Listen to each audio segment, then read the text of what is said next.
Good evening, baseball fans, and welcome to a brand new episode of the Bullpen Bulletin here on IE Sports Radio, your direct feed for all that is sports. We have made it to the playoffs. It's time for some playoff baseball. The regular season has wrapped its way up, and boy, what a fun, exciting ending it was across the league. A lot of fun series in the final weekend, a lot of close calls in a couple of these races, but the seeds are set. The wild card matchups are set, and that is going to be our focus here tonight. We're going to be going down the row of wild card matchups, starting with the Padres and the Cubs are going to kick us off, and then we're going to jump to Reds, Dodgers, Tigers, Guardians, and of course, the one that most baseball fans are either really excited about or rolling their eyes at, one of the two, Red Sox versus Yankees. But we're not just talking about them, because we do have the other teams that made the buys, the Phillies, Brewers in the National League, and the Mariners and Blue Jays. We're going to talk about looking ahead to them and what divisional matchups they might expect in the next round. It is a jam-packed episode tonight. We've got special guests. We've got videos from all of our different IE Sports Radio compadres. It is going to be fun, and it is going to be a lot of baseball. And of course, we're going to end the show. We do have to talk a little bit about the season that just wrapped up. Not too much, just a little dash there right on top. Talking about our biggest surprises and biggest disappointments. And those of you who know my teams probably know where I'm going for the disappointments. I don't think it's going to be that much of a reach. You've got Mike Patt and Ricky K here for the Bullpen Bulletin here on IE Sports Radio, your direct feed for all that is sports. We're going to hear a quick word from our sponsors. Get right to it.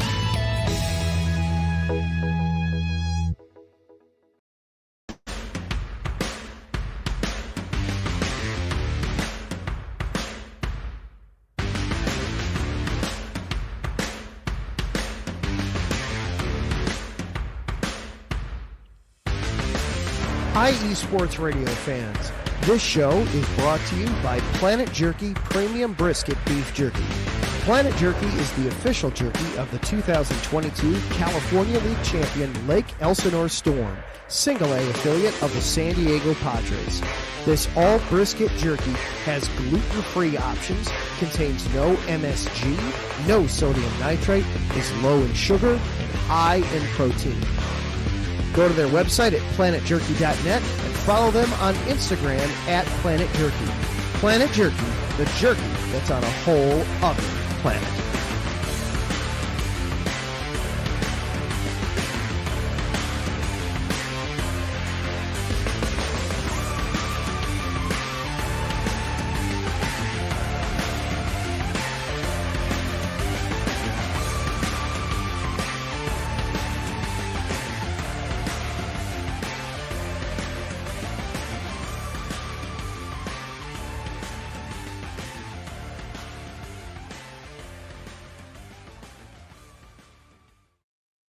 And welcome back to the Bullpen Bulletin here on IE Sports Radio, your direct feed for all that is sports. And it is a great time of year for baseball fans, or at least baseball fans of 12 teams, as we have finally wrapped up the regular season and made it on to postseason play.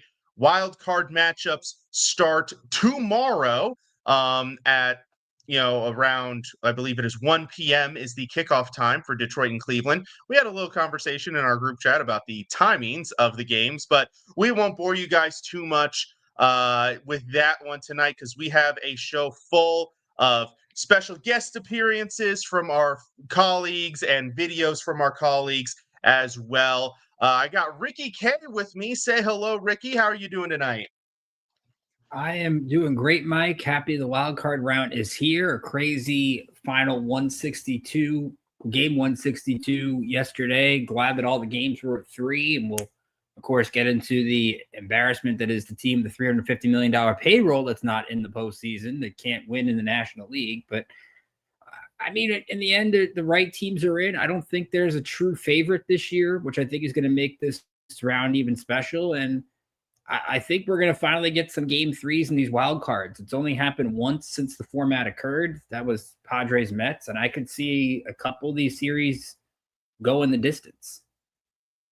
Yeah, absolutely. I was very happy with the last few games and how exciting that weekend was. I think we were discussing on the show probably a couple weeks prior how it was maybe shaping up to not be a super dramatic finish. Some of the spots started to look pretty well locked up, but there were some nice final runs by a handful of teams that we're going to talk about here in a little bit. And as you noted, some unfortunate collapses for others. But I am excited about this group of teams. Like you said, I agree. I don't know if there's really a clear cut favorite this year, which makes things really interesting, really entertaining, and a lot of really fun names that I wouldn't mind seeing, go the distance. Teams like, the Reds, you don't see the Reds win a ton very often. The Brewers haven't won a World Series in a few decades. The Mariners, exciting to see them here. Teams like the Guardians, of course, have their long drought as well. So a lot of really interesting teams changing up a little bit from some of the regulars, although we do have some of them, the Yankees, the Dodgers, the Red Sox, some of the usual suspects, the Cubs, who we're going to talk about here in a second, starting to become one of those usual subjects. But without further ado, let's get right to it, because we have our first wild card matchup, not because of the time it plays, because their series starts at 3 p.m. tomorrow. So they're not the first, but they are the first on our list because we have not one, but two special guests joining us tonight to talk about the game. And we are going to start with, in all fairness, we're going to introduce the away team first, representing those San Diego Padres, our colleague and Padres enthusiast, Freddie B. Good evening, sir. How are you doing? Awesome, guys. How are you guys doing this evening? We are doing great. We are super excited. The excitement's kind of been building up the last few weeks for us, and here we are ready to talk playoff baseball as opposed to just regular season baseball. And Ricky, I'll let you introduce our second host here. So I love that on the baseball show for our first double guest part, we have Freddie B, which is our Freddie Walks, and we had to bring in another. While we have the walks, we might as well bring in the strikeouts. So joining us as well, our Chicago insider, Adam Karnick, aka Adam K. How are you, Adam? Doing all right. How's everybody? Are we ready for some postseason baseball? Well, yeah, I can't wait. Let's do this. Look, I'm just happy the regular season is over for my teams. But anyways, that's not what we're here to talk about right now. Well, that was 4 months ago. Yeah, pretty much. But in any case, let's get, I was going to give you the benefit of the doubt, Adam, but now you're down one strike. We're going to do this around the horn style. Oh, no. That was a foul ball right there. Yep, absolutely. So, guys, obviously, we have two really good teams here. The Padres, who finished the season 90-72, making sure I'm getting that right before I just start talking. Really strong season by them. Great performance.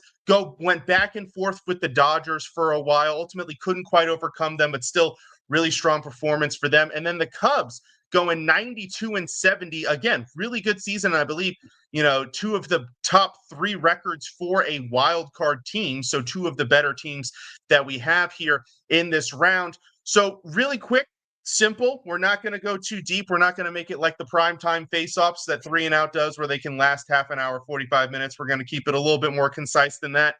But we're going to start with your initial thoughts. Obviously, both your teams were really good all year long, started the season, well, minus the Japan series. We're not going to talk about that. That didn't happen. But minus that, both really good seasons, pretty much from start to finish. So, Freddie B, we're going to start with you, sir, on this one. What are your initial thoughts about this matchup, about, going up against this really good team in Chicago? Man, on paper, Chicago is dominating all the statistical categories other than the bullpen. And the Padres bullpen is number 1 in all of baseball, but their starting pitching is what worries me when we're playing games now in the cooler weather at Wrigley.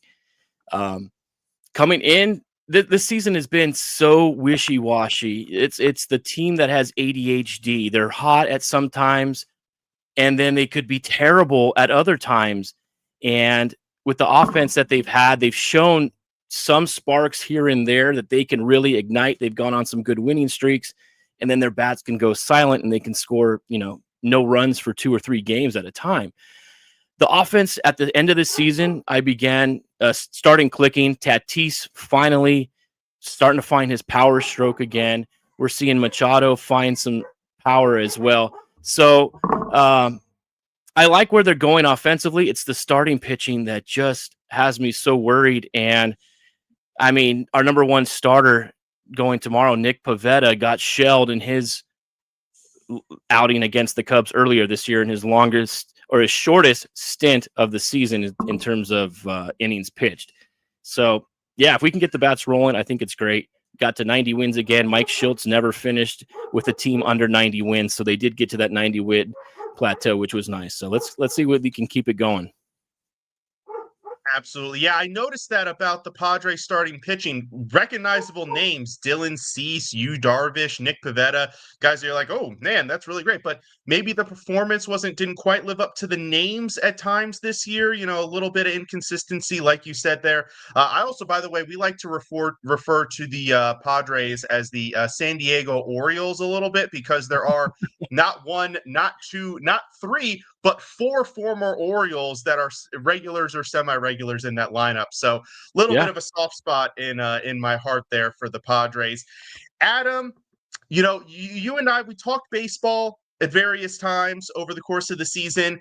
I do apologize, sir. I did put the Bullpen Bulletin jinx on your Cubs. Probably about, was it a month and a half ago? I said I thought the Cubs were going to overtake the Brewers and finish off as the division champs. You guys got to ask us for reverse jinxes at this point. That seems to be our specialty. But Adam, what are your initial thoughts? You finished really well nonetheless, and you got that top wild card spot here in the National League.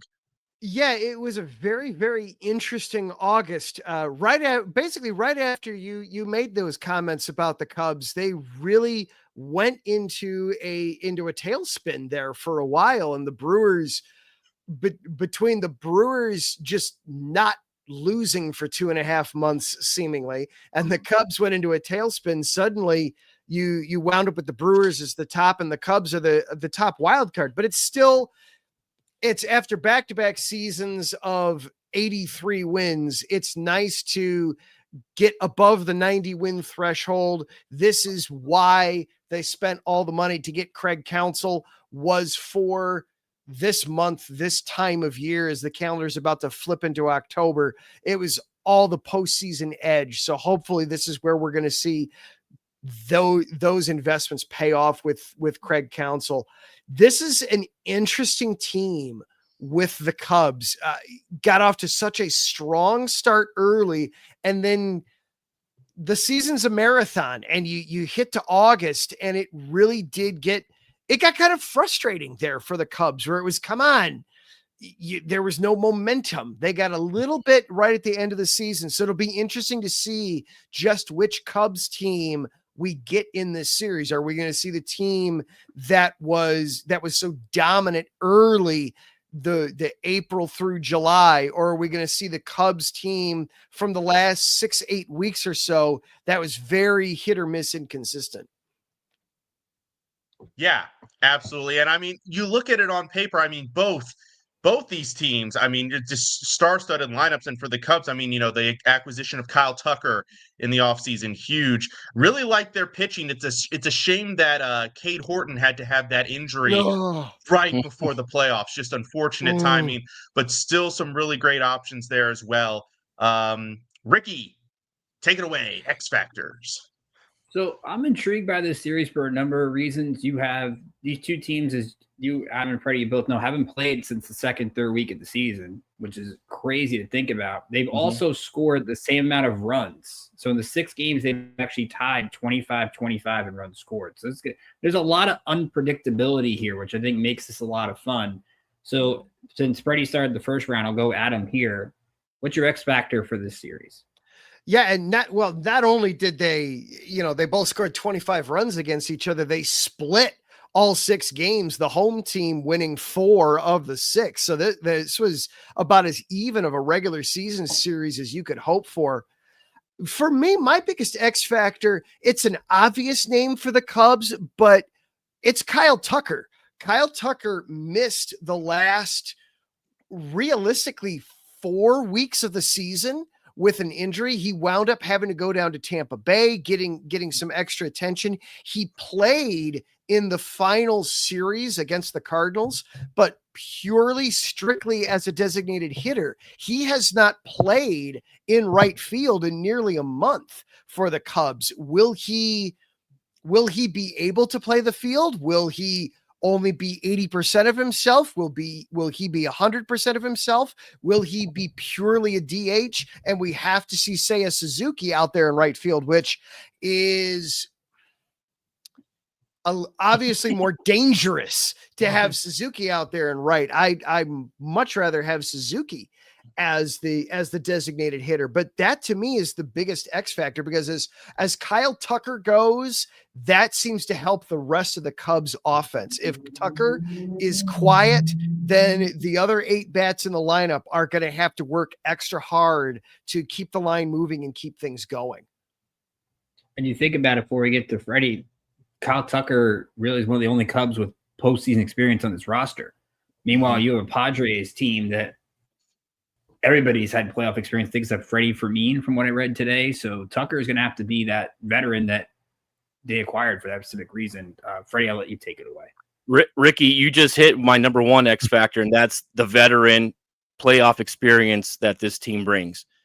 These guys have been there 3 of the last 4 years. They know what it takes, especially when it comes to winning on the road in big situations. They know what the bigger picture is and how close they were last year and what they want to rectify. They can't let these games. It's a short series. Every inning matters. It really is under a microscope.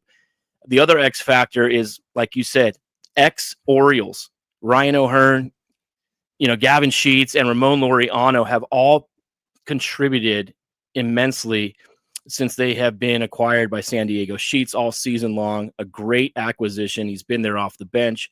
He's been there for DHing and can play left field. Those guys have really made a huge impact. The last X factor I have is getting Xander Bogaerts back in the lineup. He was just hitting his stride, a stride that the Padres haven't seen him really do offensively since they got him from Boston, when he had some really phenomenal MVP type seasons in Boston. And then he came and kind of was a dud here, but then he started hitting the ball, spraying it around the field. Starting pitching, that's a given. We know that we need to get at least 4 solid innings, try to get into the 5th, because you do not want to tax the bullpen 2nd and 3rd inning. If we can't get a guy like Dylan Cease, who's apparently supposed to start game 2, if he has his, can't control a lot of walks, our starting pitching is also giving early inning home runs, which we haven't seen before. I don't know who's going to pitch game 3. If there is one, is it going to be Darvish or Michael King? But everybody has been susceptible giving up the long ball early, and the Padres really need to eliminate those chances. So my X factor real quick is going to be, when you look at it, Wrigley Field as a whole. And the reason being, I find it weird the Padres are going to basically be playing games at a noon body clock their time. And I don't know, to me, how they adjust that. You also look at, while the Padres have the edge of the bullpen, you have Matthew Boyd for the Cubs in game 1. Boyd is 12-1 at home this year with a 2.51, which is insane for Wrigley Field, considering with the win. And then Dylan Cease. That's why, Freddie, I was surprised that Schilt went to Cease. Cease is 1-9 on the road this year. He's been awful. He really had. Last year, Cease had a really good season with us. He had high strikeout totals, had the no-hitter. Then this year, he had a really hard time finding the strike zone. His walks were up, and then he was falling behind, and then he would give up the home run.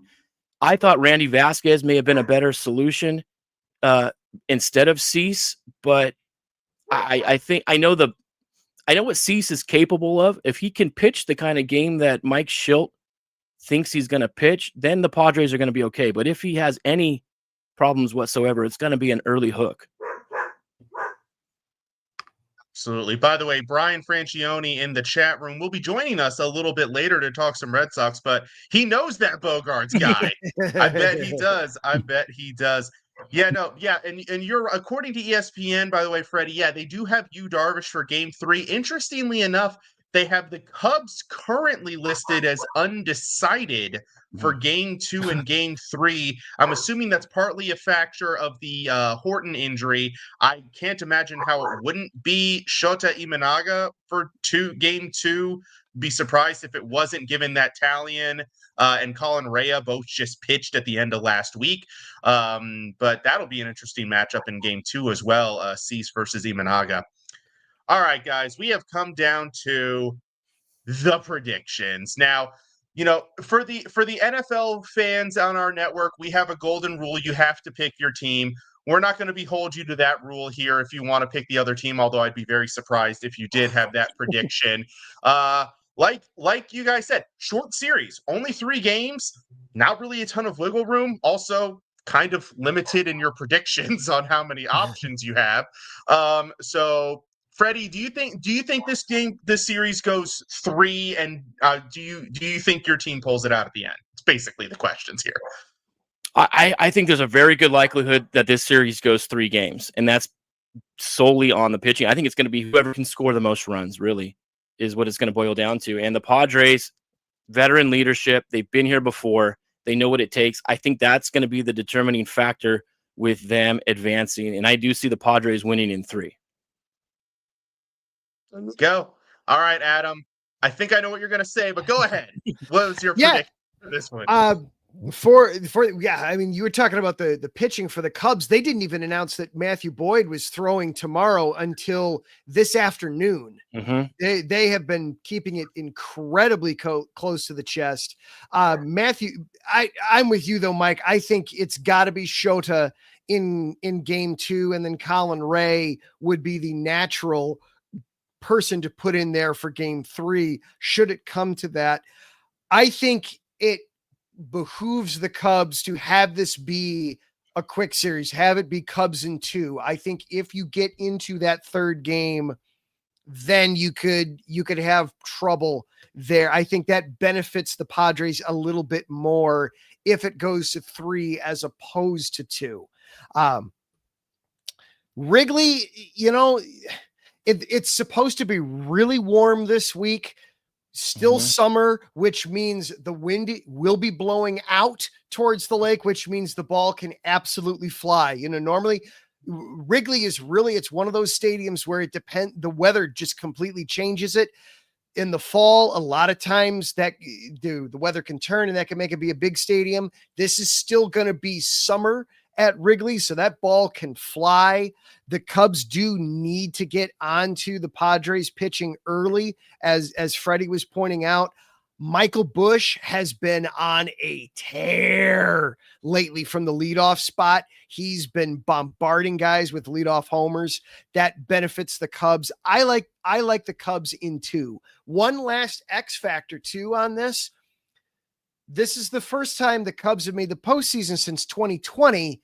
But of course, in 2020, there were no fans allowed in the stadium. This is the first postseason game at Wrigley with fans since the wild card game against the Rockies back in 2018. It will be absolutely wild at Wrigley during this series. Yeah, it's going to be insane. It's going to be 40,000 plus just on their feet, ready to explode at a moment's notice. And that's the thing with the Padres too, is they raise their level when they're playing top quality competition. And they're one of those teams that are so frustrating because they play to the level of the crappier teams in the league. They've done it all year. So I don't think that is going to really play a huge factor. Of course, they're going to be just as amped as the Cubs are. But yeah, I don't know. Both managers have had, a long success of playoff experience as well. How did the Cubs? I haven't seen a whole lot of their games, but are they much of a small ball team? I know San Diego this year has really worked the bunt. They are bunting in all situations up and down the lineup. It doesn't matter who it is. Mike Schilt doesn't have a problem with somebody laying a bunt down and getting those guys over. The Padres were one of the worst teams in all of baseball in hitting the 3-run homer, so they really need to manufacture runs other ways. How did the Cubs factor? The Cubs don't necessarily bunt a whole lot, but they get on base and they do everything they can to take the extra base. PCA is a walking steal. If you walk PCA, that's the equivalent of a walk double right there. Nico Horner is incredible out of the 2 spot of stealing bases. I forget how many he had. I think he had over 30. PCA, I know, had over 30. Pete Crow Armstrong had over 30. Horner was right around that number as well. I'd have to look it up. But the Cubs are very good on the base paths. So while they don't necessarily lay down bunts and necessarily play small ball, they are incredibly aggressive on the base paths. So once that ball is in play, they are ready to move. Also, don't the Cubs have a pretty heavy left-handed hitting lineup? Because the Padres are 90% right-handed pitching. All starting pitching is right-handed. 3 left-handed relievers in Estrada, Wandy, Peralta, and Brian Hart, wherever it is that they called up. I haven't seen the official roster, but no starting pitching from the left-handed side. That, I think, can be a factor because the Cubs do have left-handed pitching. They have left-handed pitching, and they have powerful left-handed bats. Michael Busch out of the leadoff spot. Ian Happ is a great switch hitter, but he has more power on the left-hand side. That's where he obviously hits more regularly from PCA. Kyle Tucker out of the left-hand spot. So yeah, they have plenty of pop in their left-handed bats. So that can work to their advantage. Absolutely. They can take advantage of that. Some stuff there, guys. And Adam, to add the stats here, Pete Crow Armstrong 35 stolen bases this year, Nico Horner 29, so not quite to that 30 mark, but definitely pretty darn close. Also, Kyle Tucker, even though he didn't play every game, 25 stolen bases for him as well. Not many people think about that. But guys, thank you so much for coming on. This was a fantastic little back and forth, very respectable, very proper. I like it. And I hope, obviously we'll get to ideally talk to one of you more in the future, but unfortunately it will only get to be one. But best of luck to both of your teams. And I'm sure it's going to be a real exciting next 3 days for you guys. Thank you guys for having us. Thank you. This was fun. Awesome. Go Padres. Well, Fly the W. All righty. I'll get these chuckleheads out of here now. All right. That was Freddie B and Adam Karnick joining us on the Bullpen Bulletin. Great pair of guys to have a nice little baseball chat with. Ricky, before we move on to our next matchup, do you want to give a quick prediction on that, on the Cubs Padres?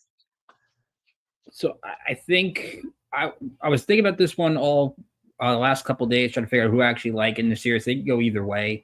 Both these managers are under huge scrutiny. Schilt, not as much as Counsell. Craig Counsell needs a series win. You think about his times with the Brewers where Counsell could never win a big series, and now he's got the pressure of getting it done here. What I think is the difference, I think the Padres just have more options. Like, I think you can look at that bullpen, and when does Schilt use Mason Miller? Does he use Mason Miller in the 6th inning with the part of the lineup up? And then even if you use him, he's got Estrada, he's got Suarez. I look at the Cubs and I'm like, okay, Brad Keller, Daniel Palencia, Andrew Kittredge. Like, I don't really know who can they rely on. And a fun stat I looked at involving Imanaga, he's got a 7 ERA in the 1st inning this year. So it makes you think eventually with the Horton injury, do the Cubs have to use an opener? Do they rely on like a Drew Pomeranz or somebody to go bulk and they're going to get really creative. The Horton injury, I think, is a major killer. To me, I'm going to go Padres in 3. I think they just got slightly enough offense to get through. And if the wind's going out, as Adam said, I think that benefits the better offense, which even though San Diego doesn't hit the ball usually out of the ballpark, they've got the more experienced guys on the rosters. Yeah, this is an interesting matchup. You know, you look at other matchups, and we'll talk about the rest of them here. I feel like this is the one of the matchups that lacks a true real ace. on either side. I don't think either side has a pitcher that's just straight up, that's like a, guy that you can expect 6 to 7 and 1 earned. Like Matthew Boyd's probably the best of the group that we've got coming out. And even him, I imagine, is a little bit vulnerable. Although you do mention he is 12 and 1 with a 2.5 ERA in Wrigley. So I think that gives him a pretty strong advantage. I'm banking this solely on a Kyle Tucker revival. I think if Kyle Tucker can get back and get his groove back pretty quickly, that gives the Cubs an incredible upper hand. And like Adam said, the place is going to be rocking, packing. Not that that's going to affect the Padres as much because they're used to that type of environment for the playoffs. But I don't know, something about the Cubs. I think between how well Boyd's pitched at home, and then I think with Kyle Tucker returning, I think that gives him just enough of a bump. I was surprised. The Padres have only scored 702 runs this season. That's the second lowest total in their own division, and 91 runs less than the Cubs. I thought their offense would have been way more prolific than that, but I'm going to go with Cubs in 3. I do think this one does go 3, though. Now moving on to our next matchup, which was going to be Reds and Dodgers. However, we have our next guest here. So, Ricky, if you're okay with a little bit of a pivot, I would like to go ahead and get to that matchup. He is our Boston enthusiast. There's no mistaking him for any other. He is one of a kind here on IE Sports Radio. We have Brian Francione. Good evening, sir. How are you doing tonight? Good evening, Mike. Good evening, Ricky. It's Sox Yankees. You got Wild Card Series starting tomorrow. The excitement's in the air. First time in 4 years as postseason baseball. And what better off against two heated cities and rivalries that don't like each other, to say the least. So I'm excited. Let's get this thing going. Woo! Yep, that's right. The Red Sox don't like the Yankees. The Yankees don't like the Red Sox. I don't like either team, so it's just going to be fun for me to watch from the sidelines. But anyways, let's get right to it. And obviously, Ricky, being our resident New York fan, we already have our little matchup already set up for us to start talking about Red Sox Yankees. So, of course, following the formula of our last little matchup between Freddie and Adam, we're going to go with our initial thoughts here, kind of how the Red Sox finished the season, what your thoughts on this matchup. The Red Sox ended up 89 and 73. Very strong season indeed. Interestingly enough, got better after the Rafael Devers trade, which, I mean, addition by subtraction. Sure, it happens. Absolutely. And then obviously the Yankees almost taking the division. Of course, the Rays couldn't do anything to help them there against the Blue Jays. So the Blue Jays ended up edging it out, but the Yankees tied for the best record in the American League. So two really good teams and obviously the hated rivalry. So Brian, kick it off, sir, with your initial thoughts. My initial thoughts. On and off the season, we started off struggling in the April and May area, especially when coming into the season, the Red Sox really struggled with the bullpen.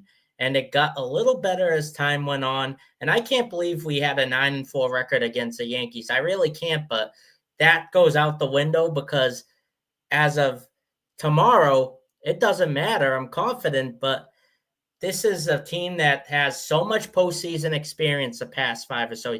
Technically, historically, they have a lot of experience. We can't deny that. But Aaron Judge still continues to lead the league. Necking in, he had a challenger this year, Cal Raleigh, as the AL MVP, but who knows how that's going to go. But the Sox, I am shocked how well they've done after the Devers trade, which I attended with my dad on Father's Day, which was a shutout win. And then I heard the news. I was going to do a short, and I'm like, holy cow, I don't have any good thoughts about this. And then 3 days later, I cooled down, and slowly after the first week, they started to play better as a team because Rafael Devers didn't do much in San Francisco, but Alex Bregman picking him up kind of made it go south for him because he didn't want to switch to play third base despite all the money he was getting paid.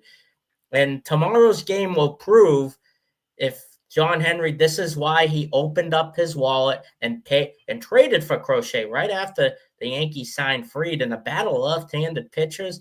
but I'm shocked how they were able to be winning all season long. They did have a struggle in August. The Red Sox sure have, especially when Roman Anthony went down a month ago. He was doing so well in the leadoff spot because they experiment different ways. William Abreu did well before the injury, but the Sox still have a lot of injuries, especially we found out today Lucas Giolito won't be pitching a potential game 3 with an elbow injury. You got Bello game 2. You got Crochet Day tomorrow. Looking forward to this. I'm sure the networks are too. But my initial thoughts is they've been really have to get the hitting better because the hitting has struggled a lot in September compared to the Yankees, who are known to get – it's a long-distance season. Even a snail has a chance at the starting line. It's not how you start, it's how you finish. And the Yankees are better known for finishing strong than the Red Sox. But that's my initial thoughts for now. What's your thoughts, Ricky? Well, I think this is a matchup, Brian, that people have expected since the end of August. I think people like myself were surprised that the Yankees were able to work their way back into this. They were 6 games back 2 weeks ago. They beat up on all the bad teams and almost got all the help they could get to win the division, which was impressive in itself that they entered the postseason on an 8-game winning streak. I think you look at this offense right now, and I was looking up the numbers. Judge and Jazz have 9 of the 19 homers against Boston this year, which is going to be interesting. But I like the Yankees because they have so many options. Like they could go to a Caballero, who's been a big boost off the bench for some speed and a little bit of a thorn in people's sides. They've got a Ben Rice, who's had a great year. They've had an Ahmed Rosario, who's probably going to play tomorrow because he dominates Crochet when nobody else in the Yankee offense can actually hit Crochet, including Aaron Judge. But they have all this versatility. Like you'll see McMahon come in. You'll see Goldschmidt, either starter, come in. Like they've been going very platoonish. I think the starting rotation has been one of the best in the league. When you look at Fried, who has been, I think if you take Max Fried's summer away where he had the blister, he probably would win the Cy Young. 19 wins this year was outstanding. Rodon's been much better. And their game 3 pitcher, Cam Schlittler, has been one of the better rookies in the league. I really trust him. I think the key, and we'll get into it, X factors, this bullpen's gotten a lot better. And over the last few weeks, there's more options that Boone can go to. I love this chess match battle because there's one team that has figured out the Yankees, and that's the Red Sox. Alex Cora has beaten Aaron Boone both times. And I think that's why there's so much pressure on Aaron Boone, because he doesn't want to be the Yankee manager that loses 3 times to the Red Sox in the postseason. He might keep his job, but the fans won't let him forget it. I think this is going to be a really entertaining series, and I'm with you, Brian. I think the fact that you throw the records out the window and that the Yankees took 2 of 3 in Fenway without Roman Anthony, I thought was a huge confidence boost for them coming into the series, and they get all 3 games at home. Absolutely. This is going to be a great one shaping up. By the way, for those of you who are listening at home, you have to very enunciate, and Ricky did a great job, Schlittler. You have to really enunciate that one because that can get misconstrued really quickly. But I want to throw a side note. I think Crochet and Fried, I think that might be the premier pitching matchup of the wild card round. That's going to be really fun to watch, really entertaining. Now we're moving on to the X factors for the series. And Ricky, you went second, so we'll start with you on X factors. Who are yours for this matchup? So my X factor to this, and I kind of alluded to it just a second ago, I think it's going to be the bullpens. I mean, you look at the Red Sox bullpen, the goal for them tomorrow is going to be Crochet for 7 and then give the ball to their 2 top guys. Garrett Whitlock has faced the Yankees, I think, 6 times this year, has not given up a run at all. He's been that good. And, of course, former Yankee farmhand Garrett Whitlock. And then if Garrett Whitlock gets through, it's former Yankee closer Aroldis Chapman, who has found the fountain of youth at age 38. He is a guy that I don't want to see unless he's effectively wild again, but it's not just those 2. You have former Yankee Justin Wilson. You have former Yankee Greg Weissert. You have, outside of the bullpen, former Yankee Carlos Narvaez. There's a lot of former Yankees on this Red Sox team, which I think makes it even more annoying. Rob Refsnyder would be another one as well. But the bullpens, I think Cora does a good job of mixing and matching. Where does Whitlock go in this equation? Does he come in the 6th inning with the heart of the lineup up? Does he come, how does Cora use those guys? Steven Matz is another one. How does he get used in a lefty spot? And especially with Boone platooning, how is that going to work? And I think on the other side, we've seen Devin Williams look like the Devin Williams of old. Now, he's got postseason demons to conquer off of last year. But over the last month, Devin Williams has been probably the second best reliever they have. And I think their goal tomorrow is going to be from Fried to Williams to Bednar. Bednar has been fantastic. But I think the X factor on the Yankee reliever side is Luke Weaver. Luke Weaver at times has been really good, and at times he's been really bad. There is no middle ground. But if Weaver can find it, that really shortens the lane. And I think Boone's one of those guys that loves to go to lanes. Tim Hill would be an option. They have definitely found themselves, but I think whichever manager can get the most out of their bullpen is going to win this game. And to add on to your point before, Mike, look at Crochet versus Fried real quick. Crochet this season, 23-9 when he starts. He gets about 5.38 runs of support. Yankees with Fried starts are 22-10. He gets 6 runs of run support per game. And the only 2 times that Max Fried has faced the Red Sox, he has lost 1-0 and 2-0. So hopefully the Yankees can actually score for Max Fried against the Red Sox, because that is how good. But Crochet has dominated the Yankee offense all year, 3-0 and 4 starts. So we'll see what the bullpens can do. It's a pretty big key. You do need to score more than 0 runs to win a baseball game. That's pretty darn important. Brian, what are your X factors, sir? All right, on the offensive side, there's a one big X factor. Maybe it doesn't count because this person ended up leading the Red Sox in home run RBIs and stolen bases, especially, is Trevor Story, a guy they got a few years ago who finally had a first real healthy season with the Red Sox. He went 30 for 30s without getting caught stealing a base until late September, which is pretty amazing. But if you look at all 9 of the Red Sox wins, even if he didn't hit all the time, Trevor Story got at least 1 run in 8 out of the 9 Red Sox wins against the Yankees. Just look at all the game recaps on ESPN and all that fun stuff, and he makes a huge difference. And he barely did anything in all 4 of those losses, which is kind of like April and May. When he struggles, the Sox struggle. And when he rises, the Sox rises, which is really good. And another X factor is going to be player no one's going to talk about. And you talk about former Yankees being on the Sox uniform, Ricky. Obviously, we all know Chapman is, even though he was an Angel in years past too, who's been unbelievable. But that's not really an X factor because you have to get to Chapman before we can even think about it. But the real X factor for a former Yankee, I'm going to go with Carlos Narvaez. He jumped in for Connor Wong, was a phenomenal pitcher for us, but he couldn't hit away except 1 solo home run on a random Saturday in August, which gave the only home run in a Sox-Yankee game. Boy, did the bookies make their money that day. The fact that he got a home run against the Yankees is unbelievable, where he barely had any hits all year long. That's why they got Narvaez, because he was in the Yankees farm system, and he can catch, kind of like how Varitek caught everybody except the late, great Tim Wakefield, which Doug Marabelli had to step in, and Connor Wong may have to jump in, but Sox catching is going to be huge because it's kind of like the offensive lineman, the long snapper for your NFL team, because they have to catch and not botch pitches too. And Narvaez is going to be motivated to hit when everyone's thinking Bregman does have the experience. They signed him for this reason. But I'll have to go with the middle bullpen wise to get to Whitlock and Chapman. Like, Slayton's got to do well if the starting pitchers, especially Giolito, out. If Bello doesn't go the full distance game 2, we need Crochet 7 innings tomorrow. Let's face it. Because the top 4 Yankees bats just scare me, whether it's Giancarlo Stanton, he's getting his drive right. Jazz Chisholm Jr. has been amazing for the Yankees since his home run derby slump, and he destroyed the Red Sox at Fenway when we last played each other.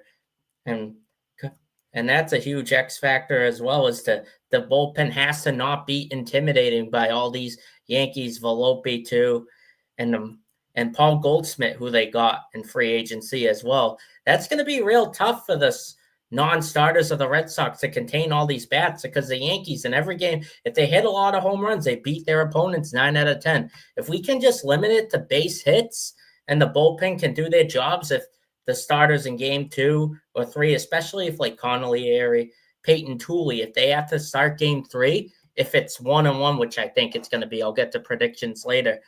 They have to get to the middle bullpen guys to get to the top two, setup and closer, which is Chapman. I'm not worried when Chapman gets on. I think he's going to do really well, but I'm really worried about all our relievers. If we have to go to them, Dustin May, who we got in the Devers trade, will have to prove himself too. If the starters don't last for the Red Sox, these are my X factors for the night. Absolutely. Bullpen is just so critical in the playoffs. We've seen many a team just get unwound by their lack of bullpen. By the way, we do have a fellow Sox fan jumping in the chat. Fred and Sid, good evening. And they are throwing a vote in there for the Sox. Okay. Guys, I know which teams you guys are picking. I don't think it's going to be any mystery to anybody which teams you're picking. So I'm gonna change up the prediction here a little bit. I want you guys to predict two factors for me. How many games do you think it's going to be? 2 or 3 games, and which team hits more home runs?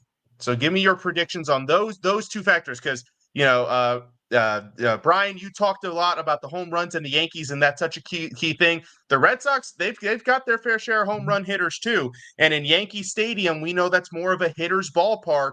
That ball can fly out of there. So give me those. How many games and which team you think hits more home runs? All Brian, right. we'll start with you. All right. The greatest rivalry on earth. I think it'd be disappointing for casual fans if whoever wins only wins it in 2 games. It's going to go 3 games, especially at Yankee Stadium, because that 9-4 record against the Yankees this year doesn't mean nothing, especially the lore. If you go on the ESPN's website, they have a 3-minute hype video of all the past Red Sox and Yankees. There's a lot of heartbreak on either side, especially the more present day, which the Red Sox have won the past 3 series against the Yankees. I think the latest one was the 2018 wild card round was when we last played each other in the postseason. I didn't think that they would play each other till the part of me wishes it was the divisional or potential American League Championship series where the stakes are ramped up. But this is the biggest wild card series.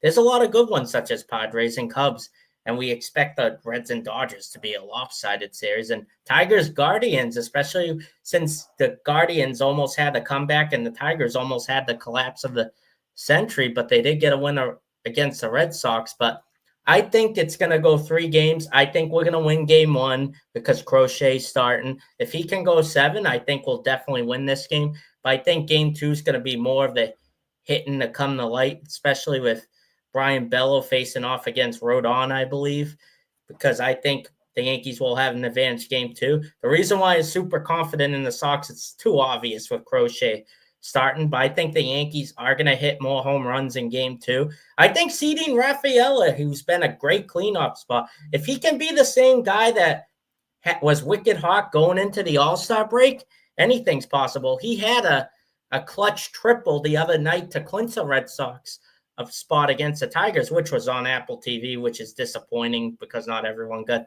to see that in the Monster Connect uniforms.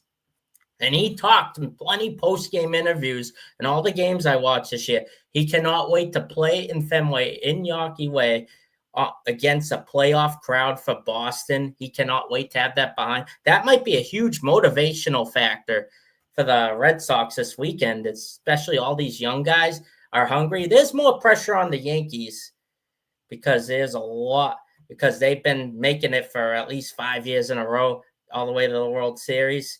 So I think the Yankees hit more home runs, but the Red Sox end up winning the World Series the AL wild card in 3 games. He's jumping all the way to the World Series. He's taking it all the way for the Red Sox. Man, I love it. I love it. Boomer bust. Ricky, go ahead with your prediction, sir. So I'll start your second one. I think it's the Yankees. I think being at home runs, being at home. I don't know if Judge will get one off Crochet, but if Judge either homers or strikes out against Crochet. I also think Jazz hitting it, Rice, Trent Grisham, who only hit 179 against Boston this year. Does Grisham find a way to get a big home run like he's had all season long, one more clutch hitters on the team? I kind of like where Brian's at. I think the Red Sox will win game 1, and it might be like a 3-2 game, but I think they'll win game 1 there.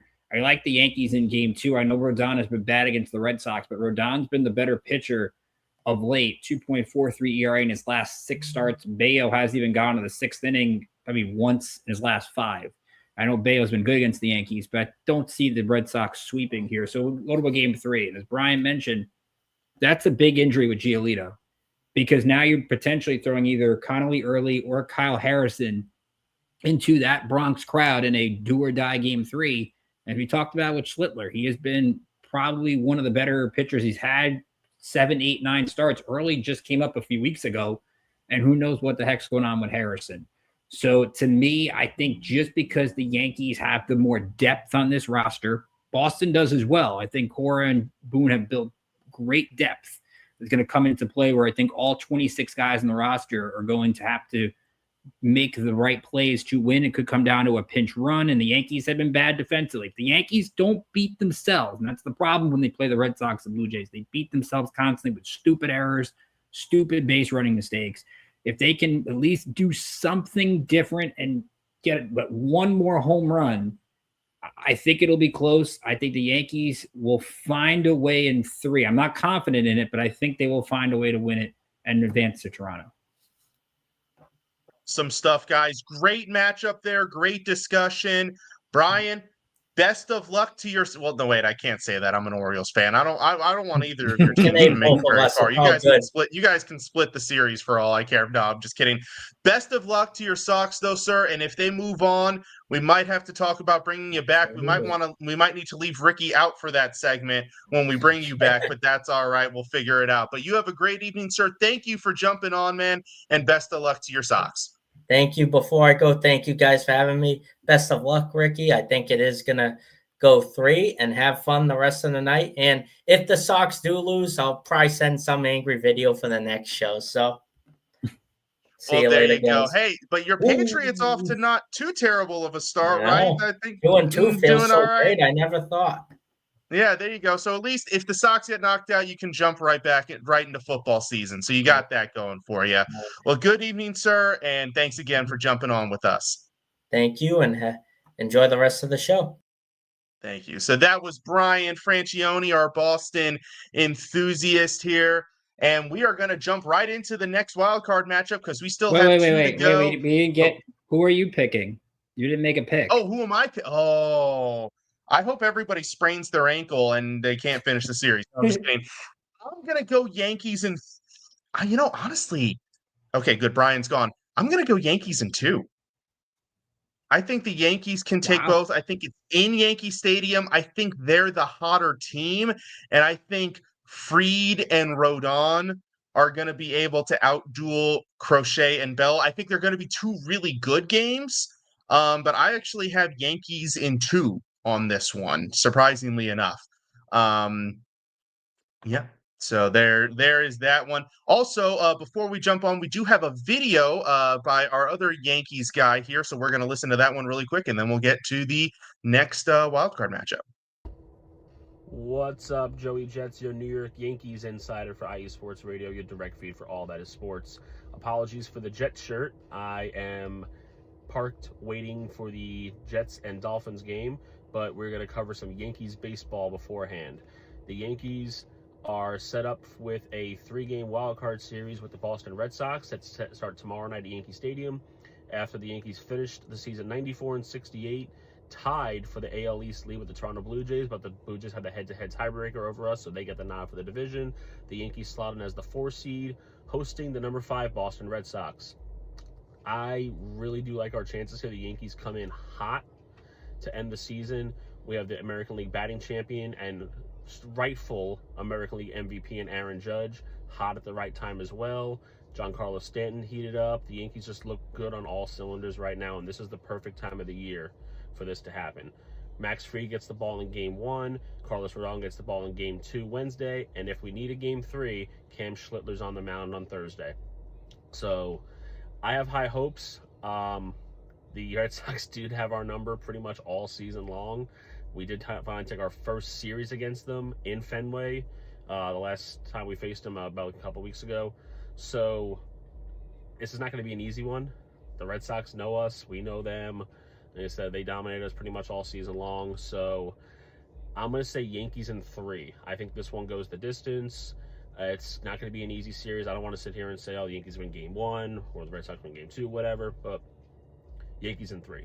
I think we get out of this series, and then it's on to Toronto after that. But let's start hot. Let's come out with these bats swinging, and just don't let me down. Do not let me down. Yankees, you're firing on all cylinders right now. Keep it up. Just keep up the momentum, and we'll be just fine. This is Joey Jets, IE Sports Radio. Let's go Yankees. And that was New York insider Joey Jets with his prediction. I'm surprisingly picking the Yankees. I couldn't have seen that one coming.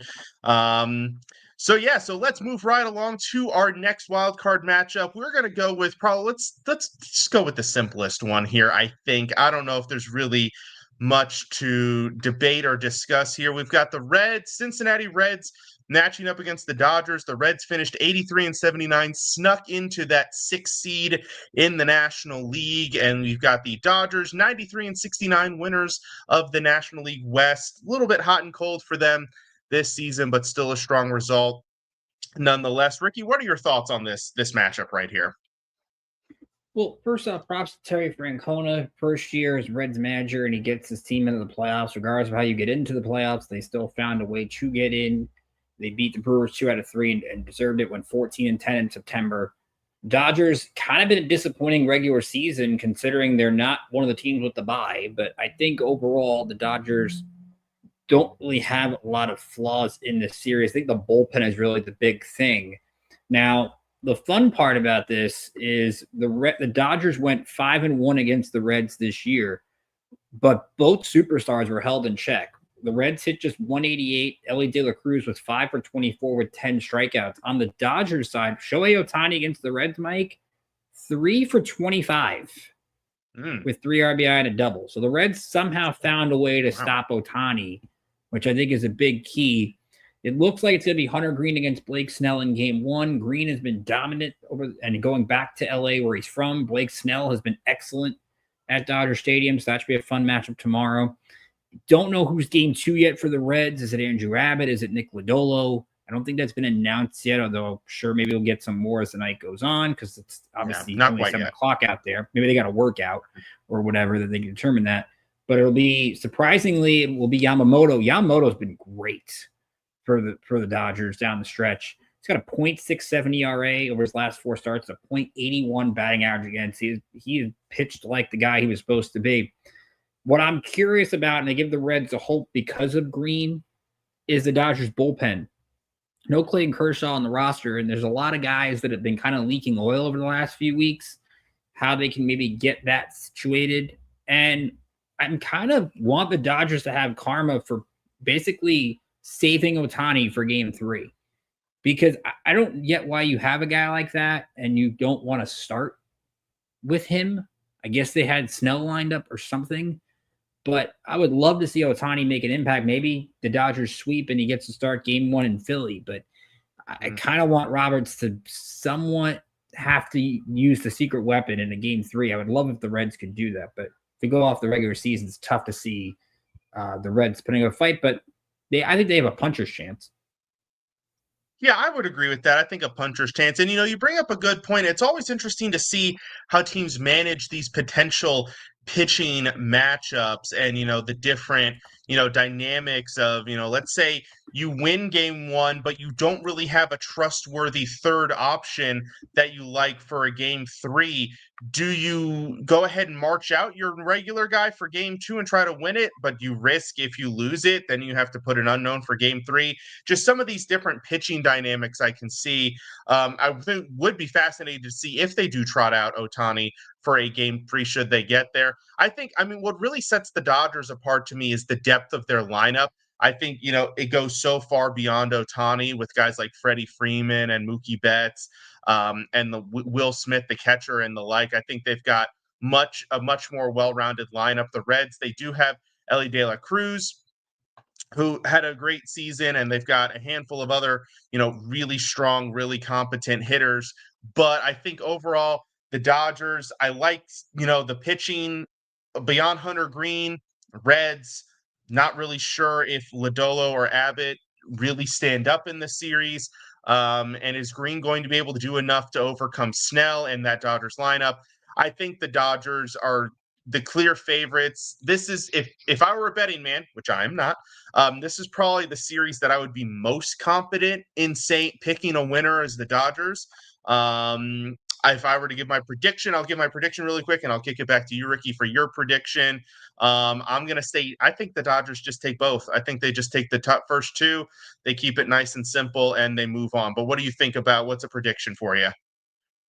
So I do have news. This is from Fabian Ardaya, who covers Dodgers for The Athletic. It is neither Green or neither Lodolo or Abbott in Game 2. It is Zach Littell for Game 2 for the Reds. Andrew Abbott would pitch Game 3.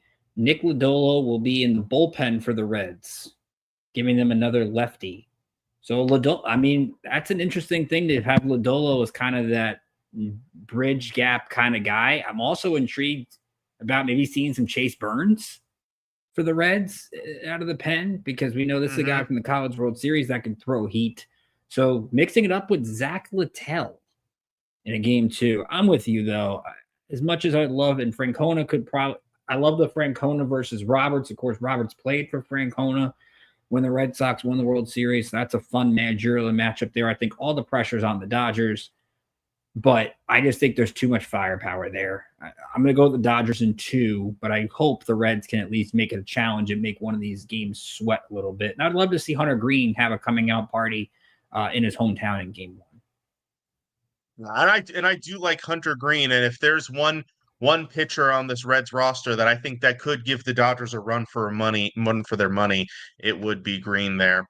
Now our final wild card matchup here. We've got an NL Central matchup because they just had to keep everything in the divisions in the American League here. We got the Tigers and the Guardians. The Tigers, of course, if the Mets hadn't had the collapse they had, we'd be talking about the Tigers' collapse. They had a double-digit lead in this division, I believe, into August. Am I right, Ricky? I believe it was well into August. They had a double-digit lead that just eroded away over the last 6 weeks of the season. And the Guardians, give them credit, they caught fire at the right time.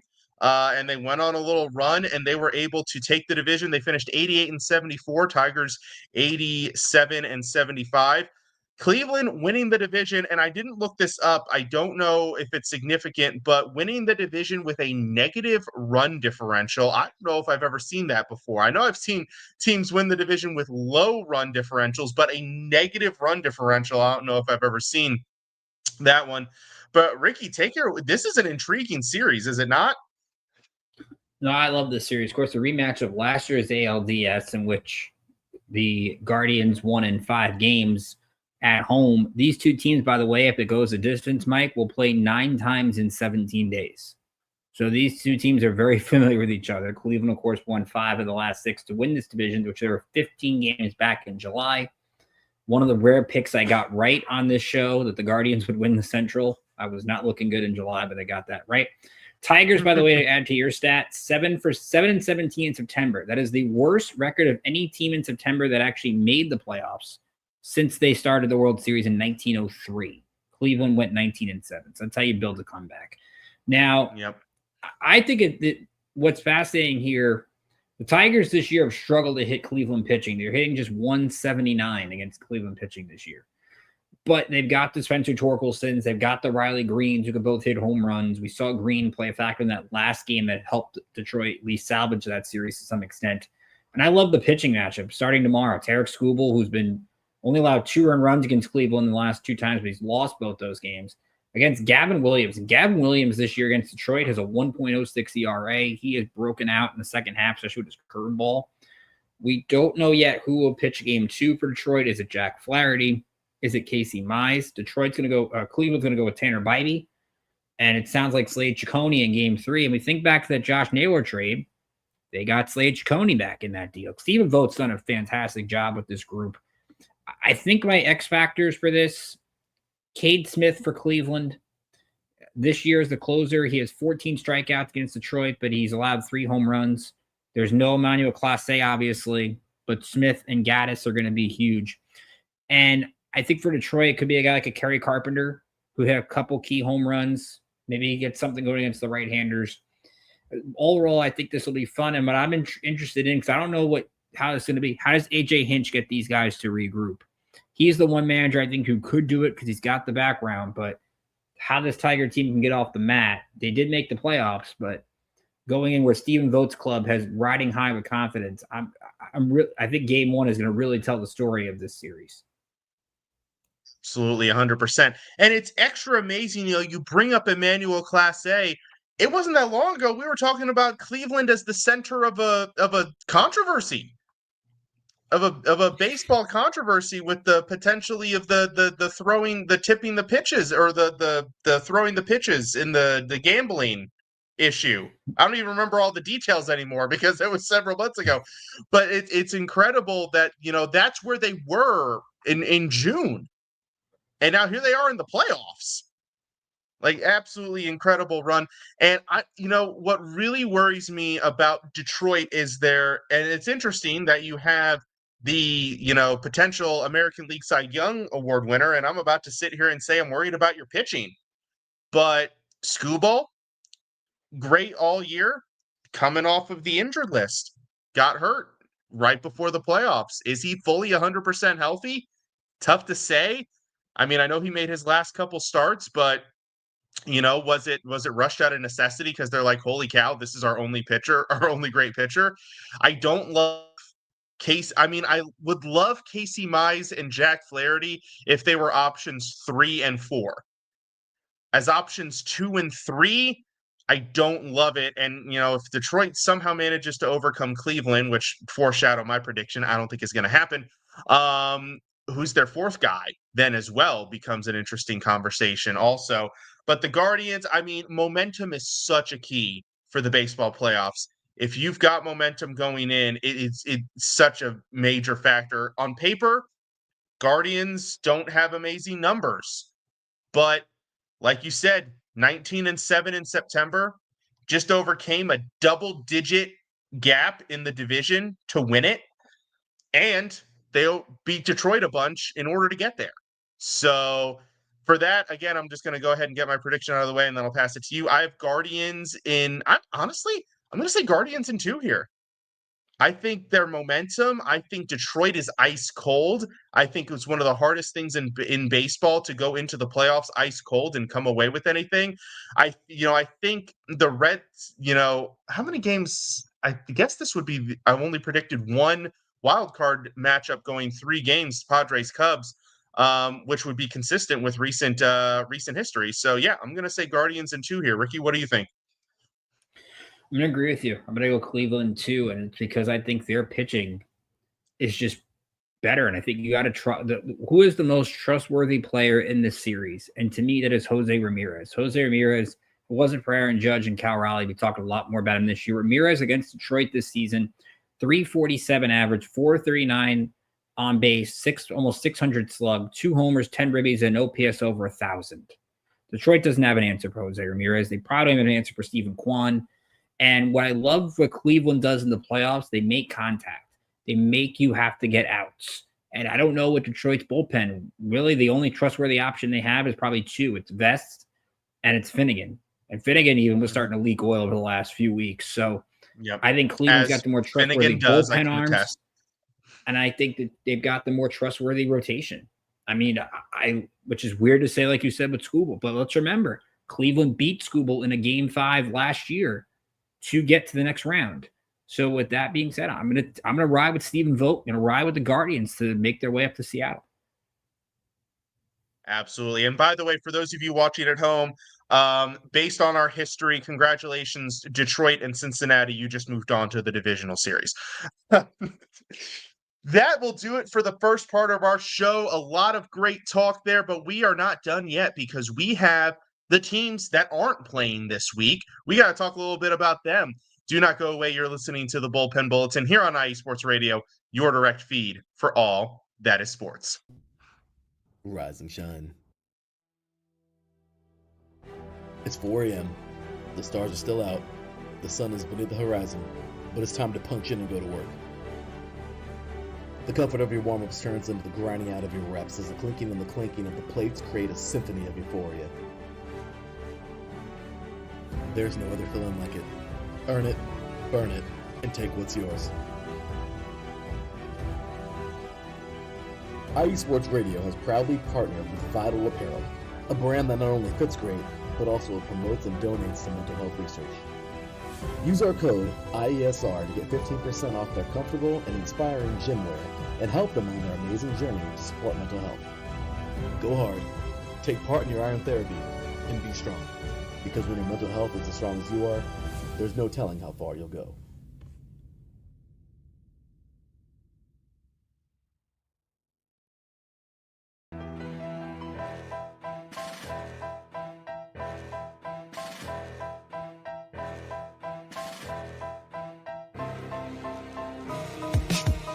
For the last 10 years, IE Sports Radio has been bringing you amazing content ranging from interviewing legendary athletes, coaches, and other authorized media personnel to building tailor-made shows dedicated to all major sports cities around the country.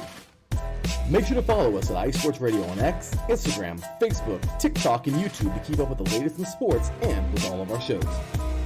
Also, make sure to check out our daily updated website at iesportsradio.com. At iesportsradio.com, you can see our daily show schedule and check out all of our show pages with personal bios to learn a little bit more about each of our awesome hosts.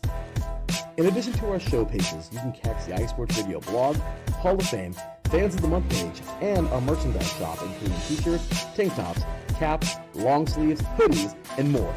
For now over a decade here at IE Sports Radio, we've continued to be by the fans, for the fans, and we thank you all for your support and for making IE Sports Radio your direct feed for all that is sports.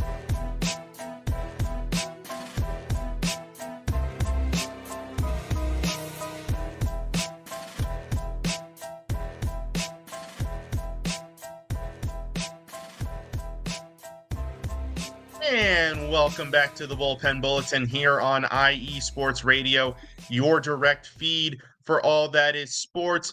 We just finished talking about all of those wild card teams, but now we have to talk about the teams that played so well that they got to earn themselves some buys. And we're actually going to kick it off with a video from our guy Dan, our Brewers enthusiast here at IE Sports Radio, with his thought on the Brewers.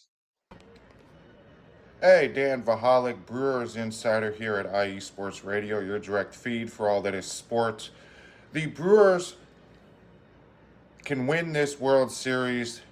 We saw this in August, how good they were, just finding ways to win consistently. Little things, big things, home runs, defense, pitching. All of these different things were helping the Brewers to win.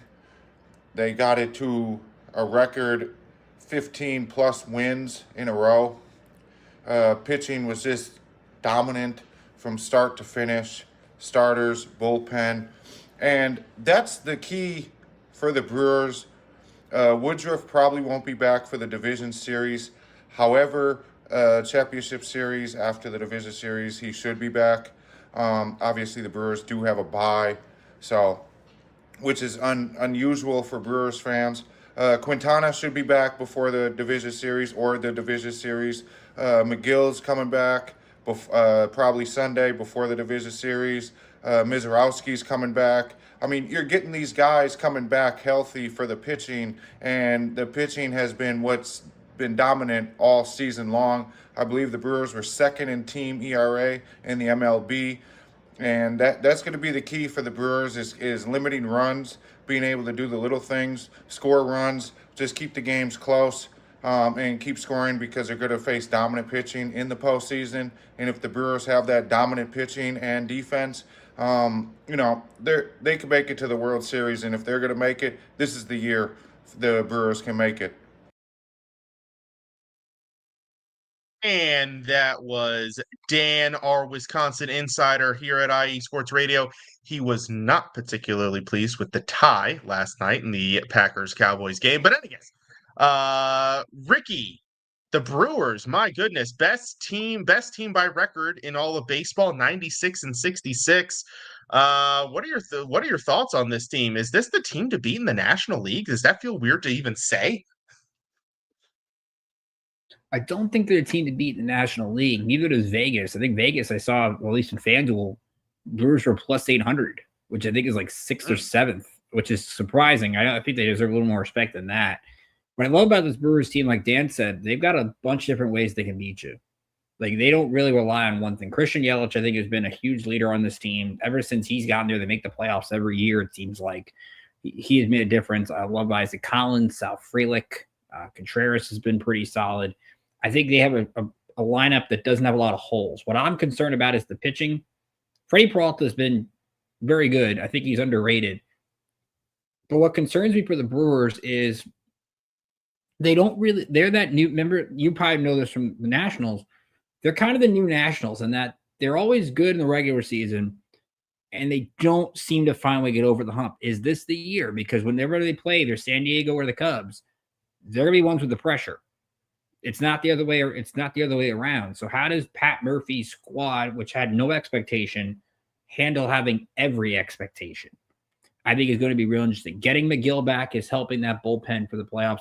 How do they use Mizorowski in an LDS? I think will be really interesting, because is he going to start? Is he going to come out of the bullpen? Like, what is he going to do, and how much can he do? I would probably favor Milwaukee, even though I would love Cubs Brewers, because Cubs fans tend to flock Milwaukee all the time. It's like their second home. But I think the Brewers have a chance. I think it's pivotal for them. If they can just get to the NLCS, that some of that pressure will start to slip just a little bit. Yeah, absolutely. I mean, I really love this Brewers pitching. I know Woodruff will not be ready for the NLDS. I believe I saw that the goal is to at least have Quintana available, which is good. I mean, you're gonna have Freddie Peralta is gonna be your game one. That's no debate. Quinn Priester had a really good year. Quintana's been solid. If they had to go to a guy like a Chad Patrick, that could work there as well for their fourth guy. The bullpen, they've got a bunch of different options. Uribe's been really good. Aaron Ashby, Koenig, the closer, Trevor McGill, who's back healthy. They're getting healthy at just the right time. And you're right about this lineup. This lineup, top to bottom, has a lot of really good options. The one bat that you might have to question is maybe Joey Ortiz, but he provides the glove at shortstop. So you can forgive the bat of a shortstop if he at least gives you the glove. But no, this is a really solid, really well-rounded Brewers team. I do worry that there isn't that top end factor, like the ceiling on this team maybe isn't as high as other teams. They don't necessarily hit the long ball as well as others. The pitching is probably among the better amongst playoff teams, but no, I think this is a really good Brewers team.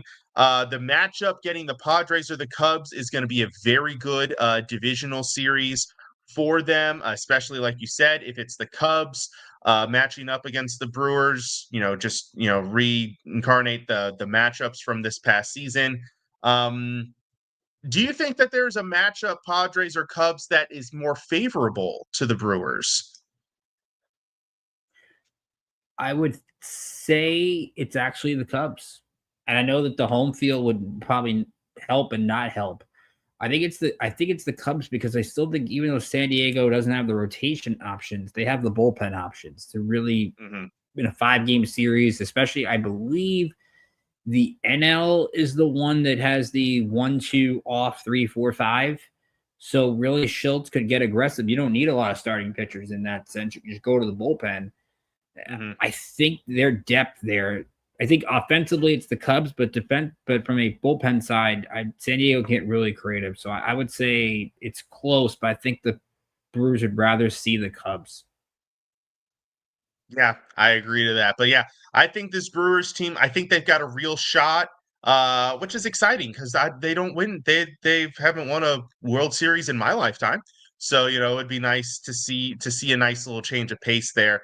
The other National League team to get a bye is a team that is a little bit more familiar with winning and having strong postseason runs, and that's the Philadelphia Phillies, who won the American League East. They were able to capitalize on, the rest of the division just either not performing well or deciding really late that they were going to be good, and the Marlins and the Braves, and just they ran away with this thing, much like the Central should have been. This race was done by the end of August, basically. But Ricky, what are your thoughts on this Phillies? I mean, this is a really good Phillies team. I think the issue, if there is an issue for the Phillies, it's their health. Trey Turner just getting back. Trey Turner won the batting title, by the way, hitting only 304. Like, that is a weird, usually the batting title is like 330, 340, but Trey Turner coming back from injury, Bohm coming back from injury. You have the Ranger Suarez getting hit by the comebacker a couple of days ago. How is he going to feel? But I love this. I still like to think the Phillies. You asked me, is Milwaukee the favorite in the NL? I think it's the Phillies, because when you're throwing in a rotation, Sanchez, Luzardo, and Suarez, it's not a bad 1, 2, 3. Is Aaron Nola the game 4? I think the X factor for the Phillies is Walker Buehler. Walker Buehler has looked kind of revitalized over the last couple of weeks, and we know what this guy can do in the playoffs in any role. I think he could be a big X factor for them. We know Schwarber's going to hit. We know Harper's going to hit. Realmuto's going to hit. And I think the Phillies have the most dominant reliever in these playoffs. It's Duran. What was the difference the Phillies didn't get through the Mets last year was they had no bullpen. At least now Rob Thompson get really aggressive with the way he uses Duran in these games. And he has been locked down since coming over from the Twins. Probably the best move that Dave Dombrowski has made. And I think just the depth of this Phillies team, I think they're top heavy offensively, but I think they have I think they have the better all around pitching staff. I am intrigued though to see how Sanchez and Luzardo handle being the 1-2 now that Zach Wheeler isn't there. Because I think magnifies how much pressure they're under. Yeah, absolutely. I mean, obviously, when you had Wheeler in there as the one, and then the other trio of Sanchez, Suarez, and Luzardo filling out the gap, it looked a heck of a lot better. I am really curious to see, for the longer series, who they go to at the 4 spot, whether it be, I mean, do they trust Aaron Nola in that kind of spot? Do they go with a Walker Buehler? Now, not a ton of really great options there. Of course, how could you can't replace a Wheeler really in any way, shape, or form. But I really like the lineup. Top to bottom. I would love to. I'm really curious to see about the offensive production of their outfield between Castellanos, Marsh, Bader, and Kepler. Those are your 4 options. Like, is there going to be enough production? But they're going to get pop. They're going to get pop from Harper. They're going to get pop from Schwarber. They need a disaster or a major national event, and then Castellanos will pop off as the story goes. But this Phillies team looks good. They look strong. You mentioned the bullpen. The bullpen looks great. It's just, like you said, the problem is the health and the absence of Wheeler. Do they have enough to overcome that? Clearly, I think they would prefer if the Reds moved on to face them in the DS. We both expect it to be Dodgers. Phillies, it's going to be a really good matchup there if that is the case. Moving on to the American League options, the team that, none of us had better than 4th, I think, in the division. So that just shows how good we are.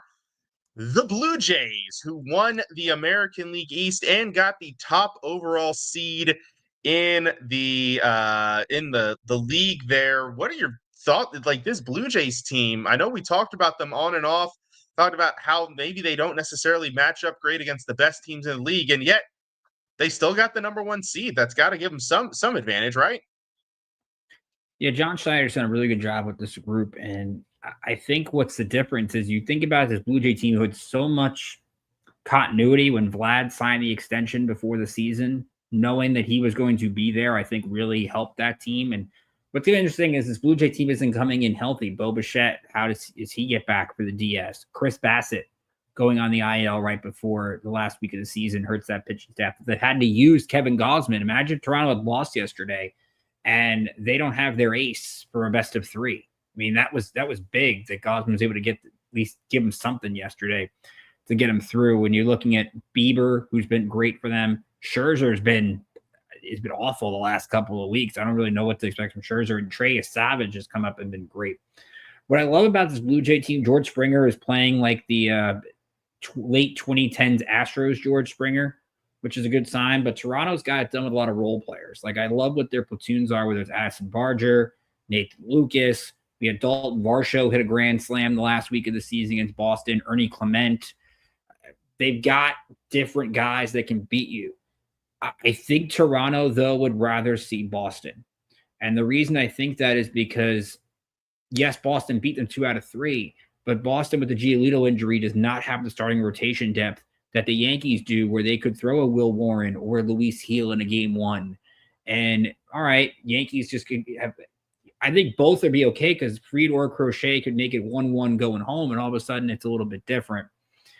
I think Toronto better off on the other side, but I think this is a Blue Jay team. Look, they're going to have home playoff games for the first time in 10 years, basically since the Joey Batflip series. And I can't imagine either Boston or New York going into Rogers Center and it absolutely not being nuts in Toronto. I think that's the thing I'm looking forward to DS weekend, is what that atmosphere is like. I imagine a lot of Molsons and Labats flowing through that stadium. That might only be Molson and Labatt flowing through that stadium. Who knows? Yeah, I don't know. Just something about this Blue Jays team. Yeah, they won a bunch. They won 94 games. I don't want to take credit away.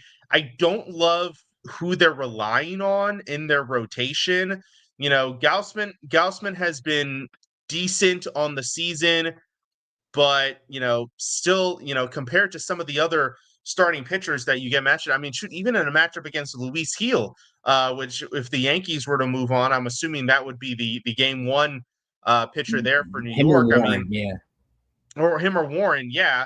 And I guess it depends on which version of Warren, because I know Warren's had a couple of games where he's had some blow-ups there. But if it's Heel, I would gotta think that's an advantage Yankees. And then you get back to Fried and Rodon, 2 of the next 3 games, whatever order they decide to throw it out there. I agree with you. I think Boston would give them the much better chance, because Boston doesn't necessarily have that established third guy to really bring it home for them. But either way, I think it's going to be a great series, a tough series, no matter whether it's the Red Sox or the Yankees there going into Toronto. Of all of the teams in this group, I would say I have the least amount of faith in the Blue Jays to have an impactful postseason run, which means they're going to win the World Series now. So, moving on now, the last team of our second round. By the way, I do want to throw in a side note. If I recall correctly, I am the only one of you, me, or Alden that still has a viable World Series pick. Yes, I was looking at that yesterday. Yep. Yes. Yep. So go Phillies on that regards. Now we have the Mariners, a team that another one of these teams, kind of akin to Cincinnati and Cleveland, got hot down the stretch, hot in September. This matchup in the West was close between them, the Rangers, and the Astros for a good portion of the summer. And then I guess the injuries just kind of crept up into the Astros there. It's unfortunate, but it is what it is. And the Mariners were able to run away late and not only snatch the division, but snatch a bye despite only winning 90 games. There are 3 teams playing this week. Oh, wait, no, 4 teams playing this week that won as many or more games than the Mariners did, but the Mariners get the bye. Baseball's just funny that way. But what are your thoughts on this Mariners team? This is a fun group, and I think over the last couple of weeks, they're the hottest team in baseball right now. I think you look at this team's been streaky all year. I think they'll hit their ebbs and flows, but Raleigh, Julio Rodriguez have been in the lineup almost every single day. You look at the impact that Suarez has had. You look at the impact Naylor has had since the deadline. Now, they do strike out a good amount. I think that's something to monitor for this team, but I think they've got, and that's another good home field crowd. Like T-Mobile Park is going to be crazy for these games because the Mariners have got their best team in almost 25 years. And I like the way they're pitching. Now, Brian Wu had that injury in Houston. We'll see how he is the rest of the way, but you've got Castillo, you've got Kirby, you've got Gilbert.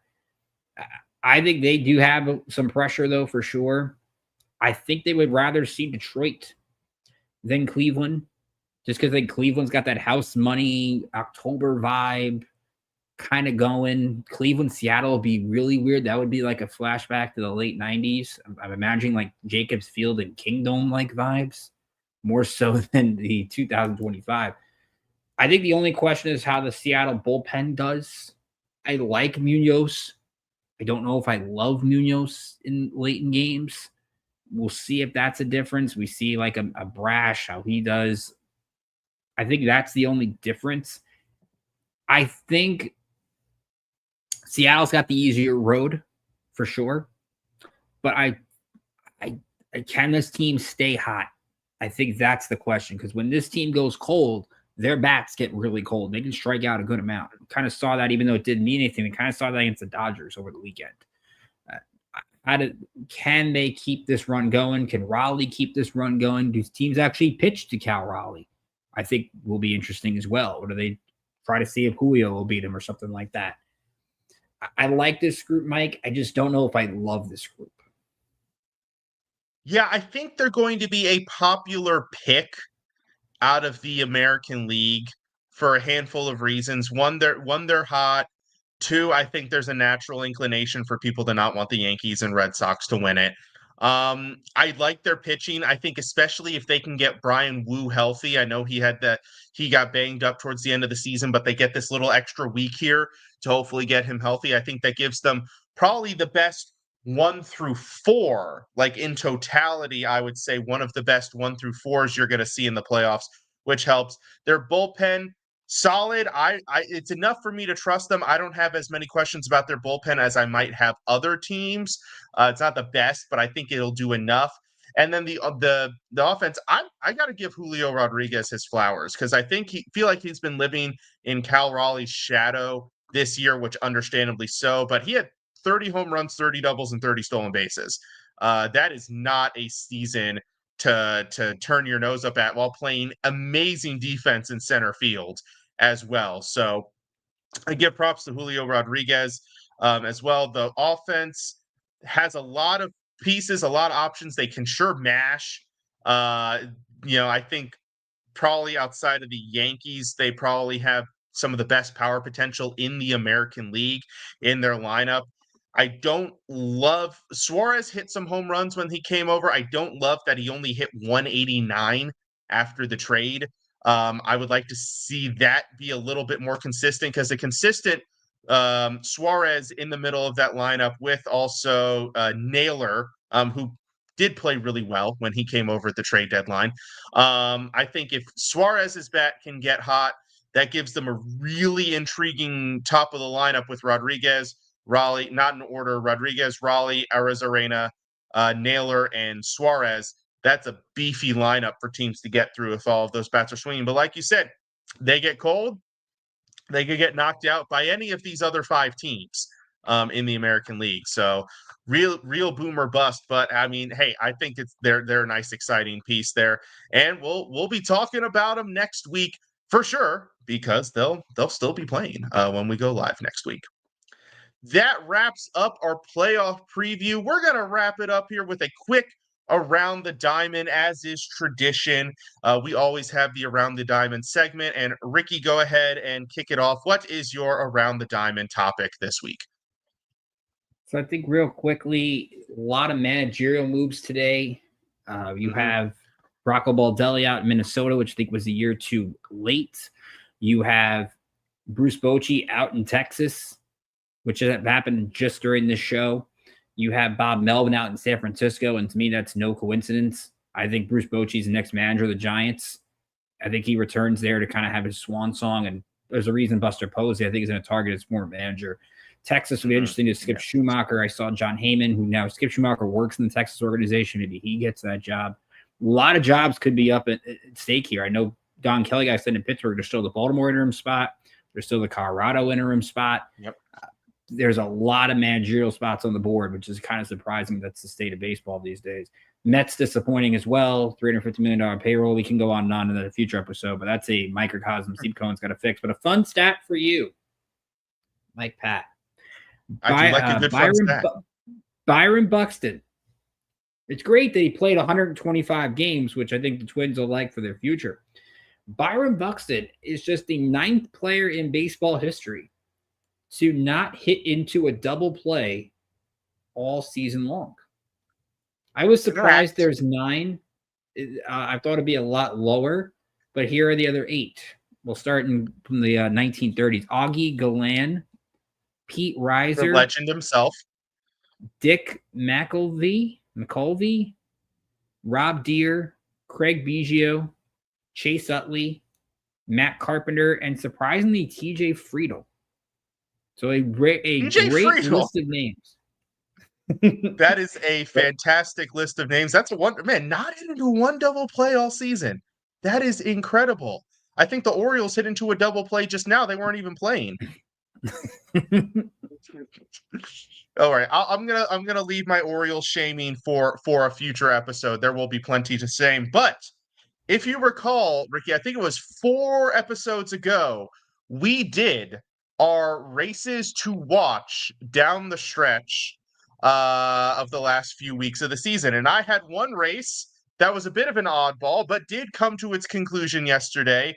The race for the number 2 pick in the MLB draft. And that award goes to the Minnesota Twins, who just got rid of their manager with a record of 70-92. And of course, with the aid of some of the new draft lottery rules, they now have the number 2 slot, the second best odds at the number 1 overall pick. That spot was locked in by the White Sox some time ago. They're number 1. Now, those of you at home are probably wondering, well, wait a second, Mike, the Rockies just lost 119 games. Why aren't they going to get the number 1 pick? Well, due to the rules, the new draft lottery rules, the Rockies were ineligible this year for the number 1 overall pick, much like the White Sox, who broke the record for the worst record in baseball history last year, were ineligible last year for the number 1 overall pick. Other teams that were ineligible, the Washington Nationals, who were the 3rd worst team in baseball, and the LA Angels, who were 6th. An interesting name here on this list. The Baltimore Orioles landed in the 4 spot. So very good chance at a top 5 pick, 9% chance at number 1 for a team that already has an exciting young core. And another team, I think we talked about it at the time, the Braves, and Athletics actually finished 5 and 6. The Athletics are listed as the 5 and Braves are at the 6. So that was the result of one of our races to watch down the stretch. And we'll have to see that part unfold several months from now, as we are 9 months away from the MLB draft. But that will do it for tonight's show, our playoff preview show. Also, I think might have been one of our longest shows. I don't know. I feel like one of our earlier episodes might have gone a little bit longer than this, but this was definitely one of our longer episodes here. Thank you all for tuning in. Thank you to Larry B, Brian Francione, and a couple others who jumped in the chat. Thank you to Brian, of course, for coming on as our Red Sox expert. If the Red Sox do indeed move on, we'll have to figure out how to invite him back on. Also, thank you to Freddie B and Adam K for doing a little matchup with the Padres and the Cubs. That was fun. And Dan and Joey Jets for contributing videos for the teams. The playoff matchup start tomorrow. Reminder of the schedule for those of you who may not have it in front of you or may not have actually looked yet. It kicks off with Detroit at Cleveland at 1 p.m. Reminder of the match. Ball versus Gavin Williams in that one. San Diego at Chicago is your 3 p.m. game. As Ricky said, I hope all you Padres fans are excited for that noon start to your wild card matchup. That one, Nick Pivetta versus Matthew Boyd. The Boston Red Sox against the New York Yankees. That one's going to be at 6 p.m. Garrett Crochet facing off against Max Fried. That start time actually makes sense. And the other game whose start time makes sense, the Reds at the Dodgers, 9 p.m. Eastern, 6 p.m. Pacific. That one, Hunter Green versus Blake Snell. And those will be the times for all of the games throughout the week. So you Guardians fans, I do apologize, but you are having lunchtime games every day this week. Same with you there in San Diego. We'll, of course, be back next week to review the results of the wild card round and also start talking about the division matchups. Unfortunately, because of timing and stuff, the divisional matchups will have already been underway, so we'll be jumping in the middle there, but that's okay. I mean, the baseball season's just kind of like that schedule-wise anyways. Once again, thank you all for tuning in. This has been Ricky K and Mike Patt for the Bullpen Bulletin here on IE Sports Radio. It's been a fun regular season. We got a few weeks to go in the playoffs before we can finally put a bow on the 2025 MLB season. It's been a blast, and we're going to finish it up with a blast for sure. Once again, thank you all for tuning in to the Bullpen Bulletin here on IE Sports Radio, your direct feed for all that is sports. Have a great week. See you next time.